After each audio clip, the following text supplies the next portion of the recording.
Ration गरीबों का हक गरीबों का, लेकिन राशन डकार गया माफिया। योजना गरीबों की, थाली गरीबों की, लेकिन ट्रक भर राशन ले गया माफिया। भूख का सवाल, राशन पर रात भर होता रहा बवाल।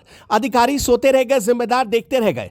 राशन माफिया डंके की चोट पर गरीबों का राशन हड़पता रहा, लेकिन जब अपनी ही थाली छीनते गरीबों ने देखा तो खुद ही चौकीदार बन गए और धर लिया राशन माफिया को रंगे हाथों।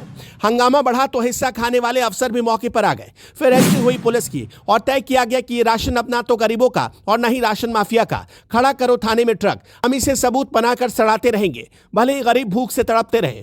दरअसल पूरा वाकया यूपी के शाहजहांपुर का है। आधी रात का वक्त था, पहरेदार गहरी नींद में सो रहे थे, तब आपूर्ति विभाग के ऑफिसर गरीबों का चावल राशन माफिया को सौंप रहे थे। चावल से भरी गाड़ी मिलकर गेट तक पहुंच गई। कुछ ही वक्त में गरीबों के हिस्से का बंदरबाट होने वाला था, लेकिन भूख से तड़पते किसी गरीब की नजर आधी रात में चलने वाले इस खेल पर पड़ गई। फिर क्या, लोगों ने खुद ही राशन माफिया को रंगे हाथों धर दबोचा। लेकिन बेशर्मी की हद देखिए, जिन्हें कालाबाजारी रोकने की जिम्मेदारी सौंपी गई थी, वही ऑफिसर थोड़ी देर बाद कोटेदार और राशन माफिया को बचाते नजर आए। राशन की कालाबाजारी करने वाले शायद जानते नहीं कि वो पीएम मोदी के सपनों की चोरी कर रहे थे, सीएम योगी के मिशन पर पूरी नजर डाल रहे थे।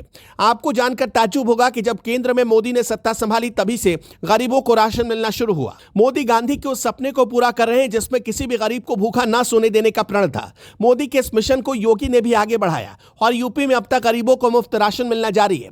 यूपी सरकार अंत्योदय पर 21 किलो चावल, 14 किलो गेहूं, जबकि पात्र गृहस्थ योजना कार्ड धारकों को प्रति यूनिट 3 किलो चावल, 2 किलो गेहूं मुफ्त देती है। पूरे प्रदेश भर में 15 करोड़ गरीबों को मुफ्त राशन दिया जा रहा है। ये मोदी के उसी मिशन का हिस्सा है जिसमें देश के 80 करोड़ गरीबों को राशन देने का टारगेट रखा गया है। अब मूल कहानी पर लौटते हैं। जरा सोचिए, देश का चौकीदार किसी भी गरीब को भूखा नहीं सोने देने की ठान कर बैठा है, लेकिन शाहजहांपुर के चौकीदार राशन माफिया से मिलकर गरीबों की थाली पर डाका डाल रहे हैं। जरा सोचिए, खबर अगर योगी तक पहुंच गई तो इन राशन माफियाओं का क्या हाल होगा।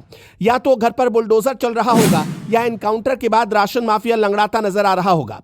लेकिन राशन माफिया बस इसलिए बेखौफ है क्योंकि शाहजहांपुर के जिम्मेदार ऑफिसर भी उसके साथ मिले हुए हैं।